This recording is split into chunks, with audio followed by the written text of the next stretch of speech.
This video is part of a blog post I wrote on Great.io about keyboard accessibility testing.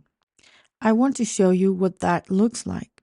So I'm on the site of Grade themselves, and I will start tabbing.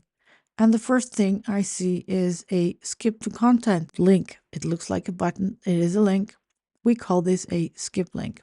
It's very important because every time you hit a link on a page, the page will reload and you actually land in the top of the site. Now, if you just want to get to the content, you don't want to waddle through that menu over and over again. That is what the skip link is for.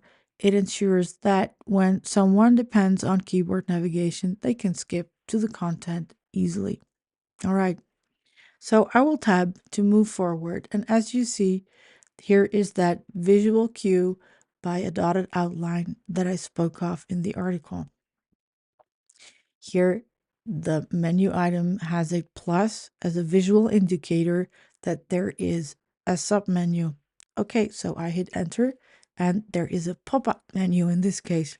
Now around the close button, the X, there is a dotted white line. That too is a focus indicator. The dotted lines, the outlines are typical for Grade theme. All right, so I tab forward and I can go to all these links here in that menu. If I want to get out of this, I can just use the escape key or tab back to that close button. I will do the escape key for now. And as I tab through, you will see there's a visual indicator for where you're at. Now a bit about navigating arrow keys. An example I gave is when tabs are used, for example, and this Great Suite use case examples section on the page has been done with the tabs block. And here I can navigate by arrow and the content below it changes. Another example I have is the form that I already partially filled out, so I don't bore you to death with you watching me do that. And here I add my company name, messages there, and then I'm going to land on a checkbox that I want to tick.